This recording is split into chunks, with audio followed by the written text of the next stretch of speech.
And we're live! We are. So, hello. So, world, this is Ryan. Tell me your full name. Hello, my name is Ryan Downey. Place of origin. South Bend, Indiana. South Bend. Yeah. Yeah. Home of the Fighting Irish, Notre Dame. Oh yeah, I used to live in Kalamazoo, Michigan. Yeah. Yeah, I went down there one time. My dad and I took a little quick day trip down there, and beautiful. Yeah, Southwest Missouri, I think is even better. Oh yeah. Love the Ozarks. Yep. Well, welcome to Route the 66, Ozarks. yeah. And you're here to fix guitars. I am, yeah. How long have you been with us now? Almost a month. Almost a month. Yeah. Wow. You know what's funny is you're just one of those guys. I feel like you've been here forever because you just fit in so quick and just jumped right in. It was great. Honestly, like the employees just kind of welcomed me in here. Danny, the head guitar tech, has been more than welcoming, more than helpful. You know, any questions that I have, he's just jumps great. right on it. So yeah, he's a great guy. Yeah. And we love you. Wealth of Love you knowledge. here. Thank you. And so what you got there, we're going to work on some stuff. Yeah, so we got a PRS CE24. So this is one of it's one of the newer imports that just got released. This is like the Sandblast. the sandblasted ash Yeah. model. These things are pretty sweet. I like the pickup voicings. I worked on these a lot when I was interning at Sweetwater when these got dropped because I think these dropped last summer. But yeah, this one's in a sweet white sandblasted color. It's just in for a setup. So we're gonna do a pretty typical setup. Doesn't take that long, but we'll check the truss rod, check the action, and we'll get it back into good playing shape.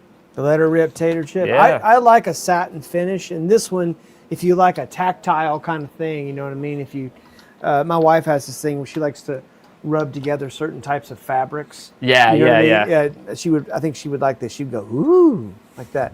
I got a satin PRS Vela. It's an S2. Didn't have this kind of, sort of tactile experience on it, but I do like their satin finishes. And Danny has modded that one up for me. We have a video of that somewhere. I'm looking at Jordan now. In the deleted files. In the deleted files is what Jordan said. Yeah. Well, I loved it. It was great. Anyway, but yeah, I'll play that guitar all the time. I love it. So we're setting it up. First thing we do is we cut the headstock off. What? Yeah, first thing I do is I smash the guitar actually. No, what's the first thing we do here? So the first thing I do on guitars that I'm a little skeptical of, I might check the truss rod first just to see if the neck's twisted. I know this one's a good spec because I played it. So I went ahead and loosened the strings because these typically come with 9s standard, I think, or 9.5s. I don't know what PRS puts on them stock, but I'm going to get them into 10s. This guy wants 10s. Yeah. Yeah. Wants 10s, so we're going to swap it up to 10s. And then I'll check the neck, make sure that it's in a good spec in terms of its relief. And then I'll get moving on with the rest of the setup. Awesome. So and I'll just sort of talk and cut the strings off. maybe answer any questions that come in. But you know what? For those of you who are watching this and going, who's this guy, Ryan? He's fantastic. And Ryan, I think you're a great player. Well, I thank was you. just sitting here listening to you noodle while you were checking the action and the setup on that. And, you were doing the kind of what I would call tech noodling, where you're actually checking for things because you're moving up and down certain frets, and there's a little bit more of a mathematical, approach to that because you're actually looking for specific things in terms of fret buzz, so on and so forth. But then you kind of slipped into some stuff, and I even said, "What was that?" And I hadn't heard of that song. Was it Gray Sunday Morning? What was it? Oh yeah, it was Sunday Morning Overcast by Andrew York. I took a lot of classical guitar in college, so I started just kind of learning a lot more like nylon string classical songs. That one's a bit of a more modern piece and more modern take. But shout out to my man Niccolo Paganini for creating some awesome classical guitar pieces. That's just in case Paganini's watching. Yeah. When I think of Paganini, you can't help but think of. I always think of that Ralph Macchio Crossroad. Oh yeah. That whole thing. That's how you beat the devil. That's how you beat. Who is it? Steve Vai. Yeah. Jack Butler. Yeah. All right. So a fun thing on these PRS SEs sometimes is that the strings will get stuck in the trem block back here. So what you can do is you take whichever kind of wound string would fit in the hole and just kind of jab it from the top side. Just a little, just a little poke and jab. Yeah, just a little assistance. Try to get the ball end of the string out from the trem block. The old ball end and the trim block. Yeah. think I handled Fishing that on with three. the utmost care and responsibility. See, Hey, oh, let me there's ask one. you something. And as we're just sort of doing this, I had multiple days, and I feel like as I've gotten older, this has gotten worse. But there's just some days where I feel like I'm fighting to tune my guitar. Yeah. And it's not the guitar's fault. Do you ever have those days? Yeah. Well, sometimes it's my fault. Sometimes I just put the guitar through the ringer. I'm changing tunings 3 times a day, and I don't want to keep it where it's set. Yeah. But one place that you could look is your tremolo system. Whether it's like a low quality tremolo, high quality tremolo, if it's set up well, should stay in decent tune. I generally block off my tremolos because I don't like the fluctuation. Well, I hear what you're saying. I feel like if I have a trim, I want it to be not floating necessarily, but I definitely want it to be, be able to move. How are you doing, sir? Doing all right, thanks. Well, good. You think? Okay. Well, we'll start with that. What can we do for you? Oh, I'm looking for a preamp. A preamp? Preamp kit. Oh, for like a sound system? It's for a bass. For a bass? Oh yeah. Yeah, we got some stuff like that. Let Okay. me I tell you what, let me grab one of the guys up front here really quick. Well, that's And okay. yeah. Yeah.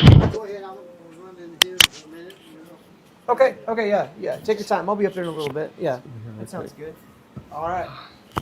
Preamp for a bass. All I right. think we got something. In fact, I was just looking at something like that. Anyway, back to this guitar. Yeah, so when you have exposed wood, really important to hydrate it. I usually hydrate it and oil my fingerboards every time I change strings, but it might just depend on the climate that you live in. If you're in a more temperate area, then you might not have to.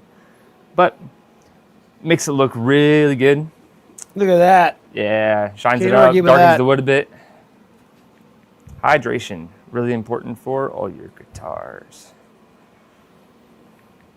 And let me ask you this. If somebody is watching this and they're wondering how often they should do what you were doing right now to their guitar, is it every time you change strings or is it more than that?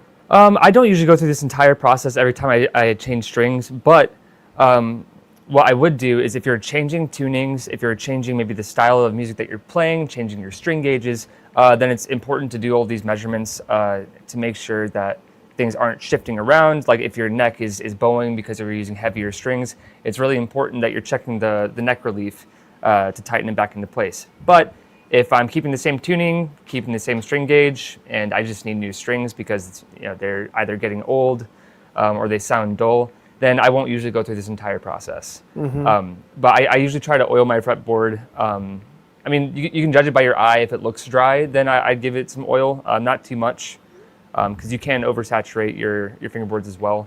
I think with modern treated wood, it's a little harder to do that.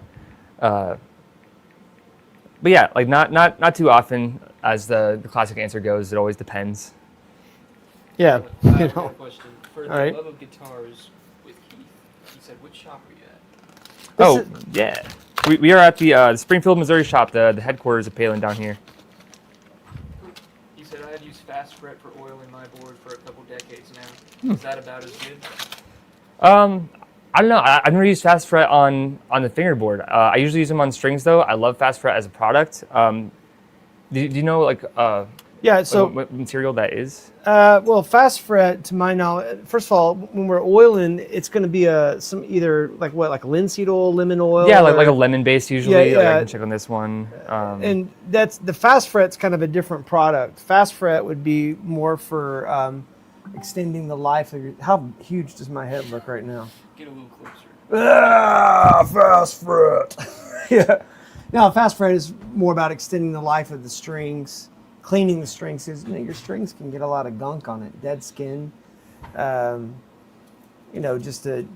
on how acidic your skin. I used to play in a band with a guy, bless his heart, great singer. I won't call his name because it would be awkward, but great singer, songwriter, fine guitar player, and whatever the chemical content of his flesh, he would have like stuff on his strings. Like, I mean, after a gig, it was like just kind of gooey, but great guy.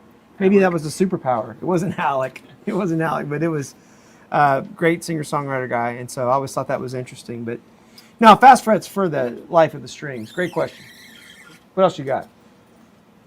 That's it. He just said I figured it worked just as good since it cleans up the board nice, lets it shine. Yeah, you know what's funny is in another shop that I worked in once upon a time, the guitar tech, kind of his last thing he would do is he would always run a little fast fret over the strings, and it was almost like the barber when I was a kid slapping that stuff on the back of your neck. Oh, yeah. Smell them. Just makes it feel good. Yeah. There you go, son. Yeah, and that's how he used fast Yeah, fret. it's like the hot towel. Yeah, it just smells good. It does smell good. If you don't like the way fast fret smells, I think you're doing it wrong. Nope, smells good, feels Yeah. good. Well, there you go. So now we're running these. You know what I love about D'Addario strings? Color coded. Oh yeah. Could never get it wrong. Yeah, it is always struck me as odd that they were the only, and maybe they're not, maybe I'm wrong, but I can't think of another string manufacturer that color codes the ball end of the string. And you might say, how could you get confused? And it's like, well, then you've never changed strings in the heat of battle. yeah. If you're just trying to fly through it, it is so easy to just throw the wrong string, Especially in the on wrong hole. them other three. Yeah. On the treble side, you can put the G on the B, and then you think you've done well, but you have not. So you tie it off. Oh, yeah. So I usually just do one wrap just so I can hold tension there, so I don't have to fight it. So I don't promote the luthier's knot or anything like that. I don't use it. But I do like a kind of a step-by-step Let me see what you got going. Go wrap ahead. on each Yeah. string. So here's what I do. So I take the string, taut through the hole completely, and then I'll pull it back just about a fret. This is for the bottom two strings. I'll pull it back about a fret because that'll give me like 2 to 3 wraps on the post, and then I'll take the slack of the string and I'll wrap it around the back of the post in the direction that it's supposed to go, just to hold it in place, so I can take something like this and wind it up super let quickly. her go. Okay. Yeah. Well, that's what I do. Yeah. That's you just did it like a ninja. And I usually have to hold my tongue a certain way for that to work out. Yeah. But when you're doing these all day, yeah, it kind of gets to ninja speed, I guess. Keith says, thank you for answering my question. Love your stores. Been shopping with you since college at MU and now in KC. Well, bless Sweet. your heart, Keith. You're a sweet Yeah. guy. Thank you for that. Thank I you, love Keith. that. Yeah. All right, so then I'll do the same amount of slack on the A string here Yeah. to give it about the same amount of winds. So I had, and feel free to correct me on the internet. It's fine. But I had heard that whenever you're doing this, sometimes you want to take the string and go like 3 string posts up. Yeah. Yeah. Yeah, so I've seen that before. I use that technique when I'm dealing with like the vintage slotted tuners. When I'm dealing with like specifically like Strats, Tellys, anything that has like the slot down the middle. Yeah. I'll just measure out 3 posts because that usually gives me a good amount of wraps around that. And Yeah, then I'll do which that is- consistently across the board. I have that on my telly. I have the vintage slot, which for those of you who don't know what that is, that's instead of having the hole through the middle of it, the hole is in the top of it. Yeah, and, yeah. And you really need to have a little extra string there to give it you need some physics working for you is what you do. All right, then I generally like to have a little more wrappage on like the D and the G strings. So I usually do about the same for that. And then I'll do about double the wraps for the B and the E string just because they're thinner gauges. Yep.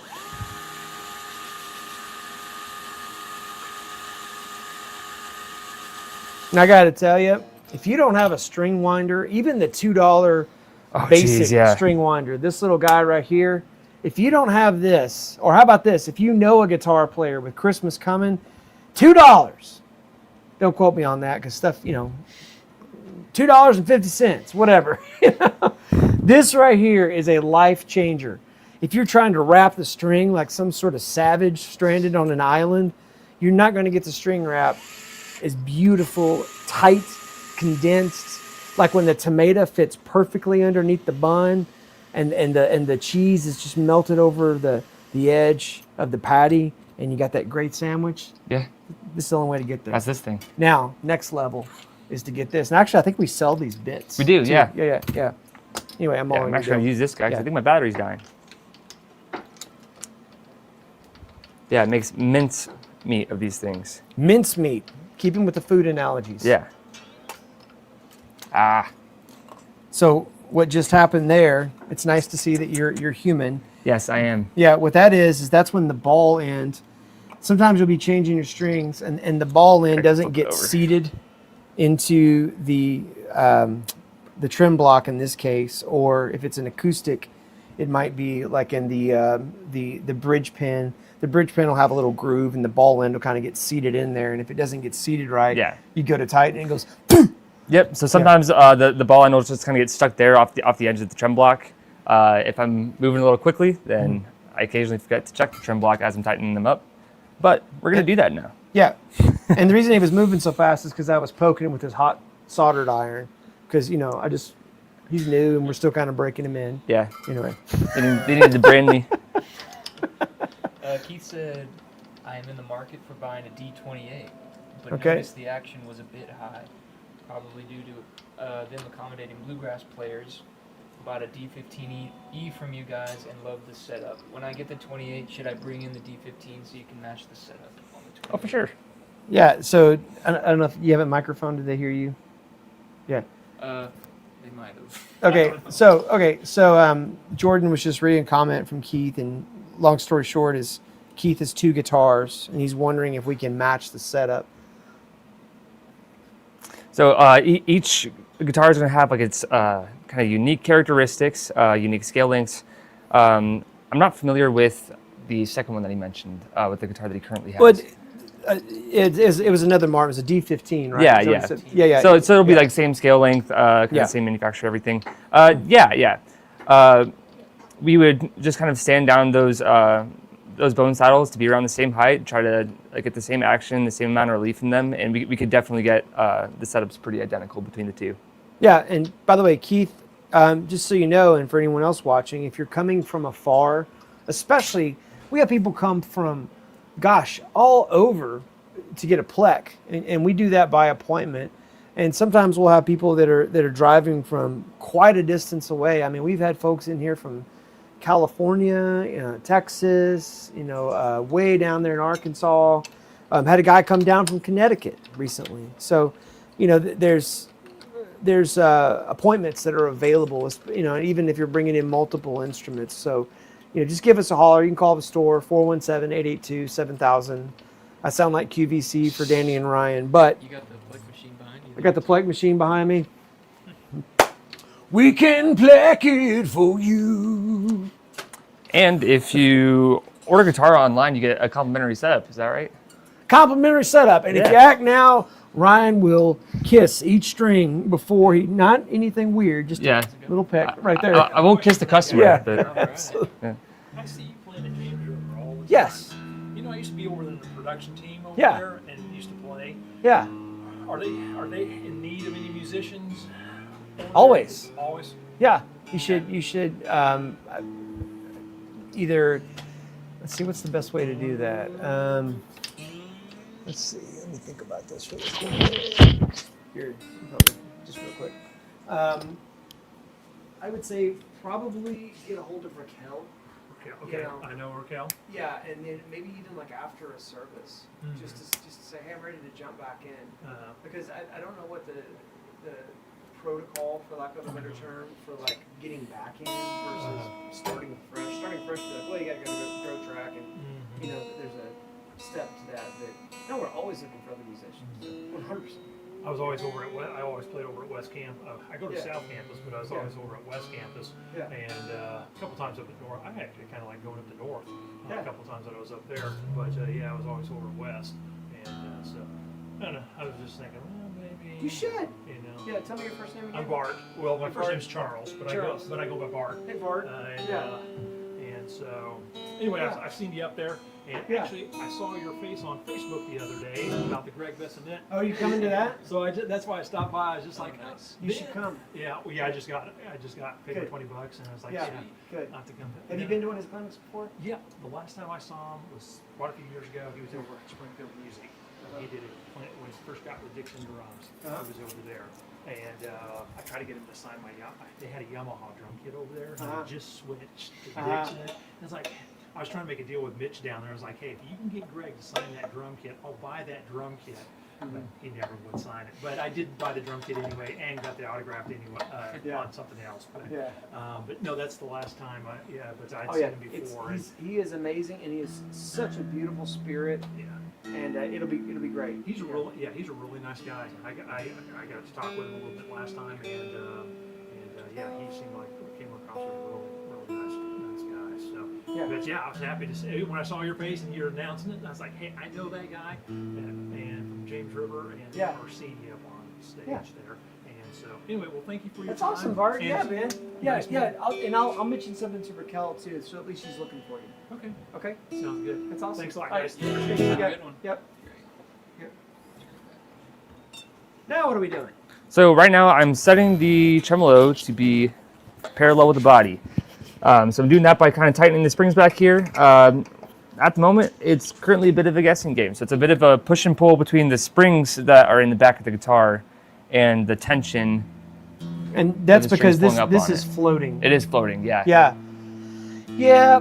For those of you who want to have a wiggle stick, a whammy bar, you have to first of all make the decision if it's going to be operable, meaning I can whammy and wiggle with it. It's either going to be floating or it's going to be flush against the body. And actually, I think these, even if you had them flush, there's still going to be a little bit of distance between the bridge. It just wouldn't go back, right? Yeah, so that's kind of about looking at. I don't know. It's kind of hard to get that angle. Yeah. Sorry. Yeah. So I'm looking at kind of the gap between the bridge and the body, just to make sure that it's parallel. So I'm usually judging like kind of the top line of it, whichever line is straight, and then trying to get that parallel with the body here. And it Yeah. looks like we are really close. I'm just going to check the tuning one more time. Yeah. Okay, And- we're still hanging a little sharp, so that'll probably bring it back to parallel once I get it down to tune. Back when I was, let's see, to use a, was it Billy Joel that said back when I wore younger man's clothes? Right. I had from the Piano Man, I had a Fender Talon that was made in Japan. It was like Fender's answer to like an Ibanez style guitar, and it had a Floyd Rose on it. And I remember the first time I broke a string on that Floyd Rose in a live music situation. Yep. And that's a floating bridge that has a high degree of back and forward pull on the whammy bar. And when you break a string on a Floyd, you're done. Yes, Yeah, you are out for the night. You don't even get to finish that song. Nope, you need Yeah, your backup yeah, guitar immediately. Yeah. So the trick is with the Floyd, you just have to change strings often enough to where you feel pretty confident that you can make it with whatever you got on there at the time for that gig. But yeah, now look at you. You got some sort of device. Yeah, so I use this digital nut slotting gauge from StMac. Digital nut slotting gauge. Yeah. So it's a little What? it's a little dropper that gives me down to 10,000ths of an inch that helps me measure basically anything that I need to complete a setup on a guitar. Right now I'm checking neck relief. And our shop spec to get it down to a proper neck relief is 5,000ths of an inch. I love the fact that Danny, like I'm sure when you got here, he's like, here's our shop spec. Did he hit you like that? Yep, with it? yep. Yep. He's got, and that's what you want. You want some guys got some skin in the game. We're not just willy-nilly just slapping strings on the neck and just saying, that'll do it. Nope, we have standards that we try to meet. Of course, every guitar is unique in most senses, so every now and then we'll have to kind of shape things around the characteristics of the guitar. But this was really close to our spec. It was sitting at about 7,000ths. So I'll check it again, and it's sitting around 5, and that's exactly where I want it. So now that we're set here, I do this a little differently than Danny. I set the action with the first fret capoed off because I like to go back and file the nut slots down. So I basically want to eliminate the nut since I haven't touched that part yet. So I'm checking the action here, and it's sitting at about 71 thousandths, and that is a little high. That is not where I want it. So I usually shoot for about 55 thousandths on the bass end, and then about 39, 40 thousandths on the treble end before touching the nut slots. And then that'll usually bring it around to, I think, like 4/64ths, 3/64ths on either side. Or I think it's like 4.5/64ths, 3.5/64ths on either side. Man, hearing you say all that, my first reaction is, kids, stay in school. Because there was fractions, 64ths, Yeah, thousandths. it'll make you a better guitar player. It's right. Math will make you a better person. Yeah, true. And it's taken me like almost 50 years to even say that statement. You know what I mean? That's really impressive. And what's also fun about that is like these are figures and I'll say tolerances. You didn't make this up, right? Nope. And is it true that these tolerances that you're talking about might change from guitar to guitar, or even like? Yeah, it'll even change from customer to customer because this is kind of a standard setup that I do that I think makes a guitar feel comfortable, and it still gives it some wiggle room on either side. So if a customer wants lower action than what I give them, then I still have room to adjust. If they want higher action than what I can give them, then there's room to adjust there too. This is kind of my best like ballpark setup if they don't have like specifics that they want me to meet. What's funny is so when Joe Glazier was here and we were doing I do have a question now. we were doing a training on the Plek machine, he was talking about how a lot of the greats, like the greatest guitar players on the planet, like their action a little higher than what most people would assume. Yeah. So, sir, do you have a question? I do. Are you here Yeah. tomorrow morning? I am here tomorrow morning. Tomorrow is Friday. Yes, I'm here tomorrow morning. For Ryan. Oh, for Ryan. Oh, No one I cares. will I'm not be here. here tomorrow morning. Yeah. Yeah. Okay. Okay. Will Danny be? I'm just trying to.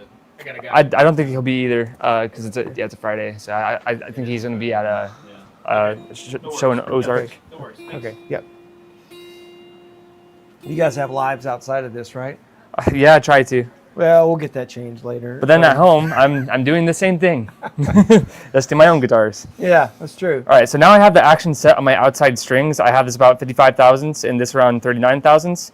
So now I'm going to check the radius of the guitar because there's a curvature to the frets, there's a curvature to the neck. It's not a perfectly straight line. If I can try to shoot that down the fingerboard, that with the camera angles here. This is a pretty modern guitar, so I'm expecting the radius to be a little flat. So I take these little radius gauges and I measure at the last playable fret here to check and see what the radius of the guitar is. I'm going to start around a 12 because I think that's Do you have your own YouTube generally channel? pretty flat. I do not, Think no. Keith wants to know.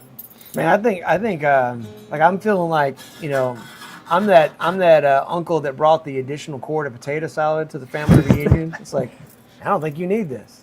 You know. All right, so it looks like I still had a little bit of wiggle room with the 12, so I think it's a little more radius than that. So I'll check with the 10.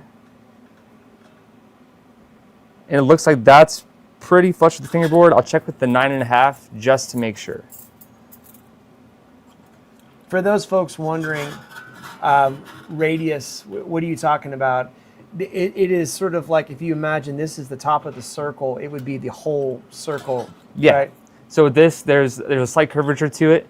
So it's a 9.5-inch radius of what would make up this like giant circle that would include this ring right here. And the frets in the fingerboard that should be at the same radius, they're not always. The playable surface also follows a radius. And it's really comfortable that way because it also follows kind of the curvature of your hand as you're playing. Because your fingers aren't perfectly straight, your hands aren't perfectly straight, so it's nice to have that curvature to grip the different strings and play across the surface. So now that I have found that the radius is 9.5, I stick it underneath the strings and I match the action of the strings in the middle down to this radius gauge to make sure that they're buzzing against it like that. Nice. So, you know, in my limited understanding, I think flat radius, which would be less curvature, it still has some curvature, but just significantly less, right? Gibson, right? That's a little more like, you know, like a Les Paul SG. Yeah, kind of yeah. thing, right? Whereas like Fender, you know, Tele, Strat. It's going to be more curvy, right? Yeah. Well, there's Randy Buckner. We're live streaming. Yeah, generally your more like vintage guitars they'll have a larger radius than most modern guitars. You're live streaming. You're good though. If you have a question, Yep. you can still ask me. Yeah, Randy's here. I'll also do a quick little shameless plug. Randy and I just finished recording a episode of Chords and Coffee that has the most advanced version of Autumn Leaves that I have played or even thought of. And at the time, be honest with you, I couldn't play it, so I didn't. I just deferred to Randy. So be on the lookout for that. It'll be a little, but you heard it first. Yeah. I was just checking to see if he thought that if my front pickup could be resuscitated. I called Danny about it and I let him know immediately because that was that's something that I was looking at. I didn't know they were wax potted through the cover. So he's going to look at it. The leads are still good on the coils, so you should just be able to solder them back in, reseat it, pop it back in. Yeah, I figured So. he could resuscitate it. Yep. Yeah, that guy works magic, and I'm still learning a lot of things from But him. yeah, if it's the chrome, it has to be the chrome covered. That's fine. Okay. Chrome mixed with gold.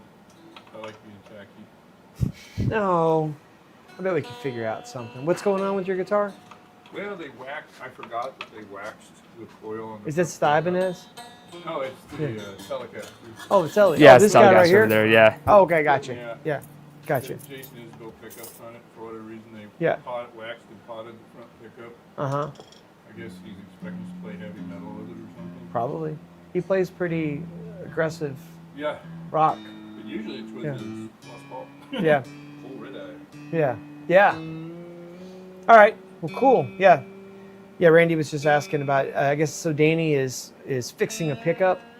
Is that what? Yeah, Kind he's of, installing some Isbell pickups in my Telecaster. nice. Plug there, shameless plug for Jason. But there you go. Good to see you, buddy. Yeah. Yeah. Keith's a great stream dudes. He has to run though. Well, Keith, thanks for being here. You were the life of the party, and we are grateful for you attending and being a part. Tune in on the internet. Yeah. What a legacy. It's such an interesting portion of the setup. Well, you got to tune this thing a bunch of times because that bridge has got to find that. It's kind of like combing your hair over and over the same way. You got Yeah. to find the part, right? Yeah. Oh, reaching for the elevator key. That's never a good sign. Putting it back. Putting it back. Gotcha. Yep. Got the kids out. Yep. There you go. Thank you, Landon. Elevator repair. Add that to your resume. All right. It's really fun to stop and point. All right, so now I got the action where I want it. Before I start looking at the nut, I'm going to check the leaf one more time just to make sure I'm not cutting things without it being in spec. Got the old nut slot gauge with the nut clamped down at the first fret. Yep, it looks like Love it. it's sitting about like a 4.5 and a 9. So there's like a slight twist to the neck, but not enough for me to be concerned. Which is necks are made of wood. Yeah, That's what they do. it's organic material. It's it's alive. Yep. So, all right. So now that the relief is where I want it, and the action is where I want it, come down here and I check the nut heights. And generally, I'm aiming for around, the 20s on each string. I don't get too specific. But these nut slots are actually really good. Paul Smith is known for just a magnificent nut slot.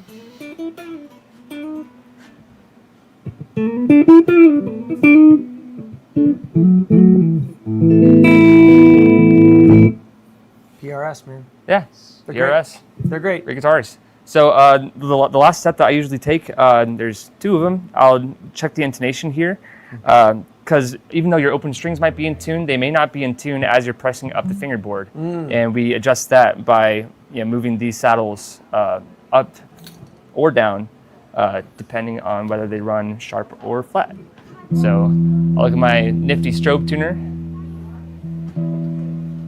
And that takes a while, and that's the kind of thing that is, when your guitar is not properly intonated, speaking of having a hard time tuning, it'll be a nightmare tuning, especially if you use a capo or you start playing up and down the neck, it'll just Yeah. never be right.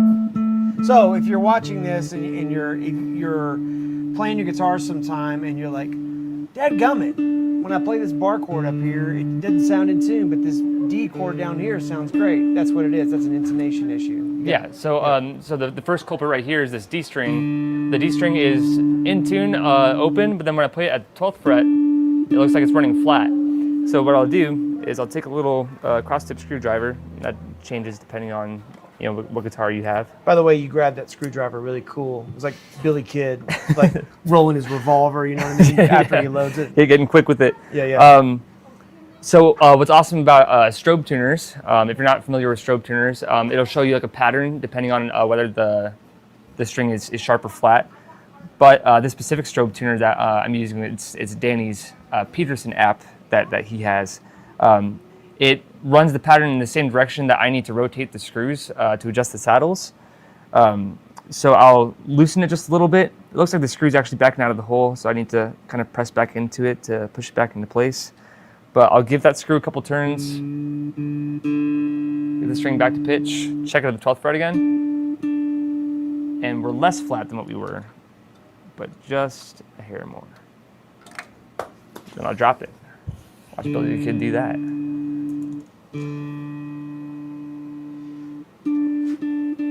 You know what's funny is sometimes a guitar comes in and we do a setup on it, and it takes a little while, but it doesn't take too long. And other times, it may have been a while since a guitar's been set up, and you may have to kind of really massage that thing back into, intonated, good playing condition. And I think sometimes people wrongly assume that a setup is a quick thing. It's not. Even when you do a bunch of them, right? Yeah, and depending on the guitar that it is, this is a newer guitar, so I know that this, if it was set up, it was set up within the past year or the past couple years. Trying to think about when these came out. But yeah, this is a newer guitar, so they usually set up pretty easily, but especially older guitars that may have been sitting in cases for their entire life, or maybe it was sitting in the back corner of your closet, it could require double the time that it would to set up something like this. So the very final step that I do is I check the pickup heights. You want to kind of adjust your pickup heights so they're balanced in between the two, because the closer that your pickup is to the strings, the hotter that your signal is going to be and the louder it's going to be. So I usually set mine to like 6 64ths on the bass side between the two pickups, and then 4 64ths on the treble side, just to kind of rough things in. So this is sitting a little too tall, so I'm going to drop the pickup. And if you haven't tried adjusting the height of your pickups, I'd highly recommend it, because it greatly affects the tone of your guitar.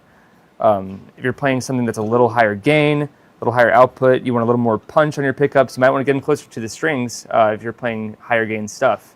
And then the reverse is true. If you want to play more kind of classic rock or more kind of blues, you might want to consider dropping your pickups back a little bit so you can kind of clean up your signal. Well, that is awesome. Let's see. We're probably reaching the wrap-up time here, but man, Ryan, you know your stuff, brother. Thank you. And I keep dropping things. That's okay. It's we're live on the internet. Yeah, it's okay. Yeah, we can edit this in post, but it won't mean anything. Can't actually at all. But no, this is great, and I'm grateful that you're here, and you're amazing at what you do, and we're blessed to have you. Well, thank you very much. Absolutely. Yep.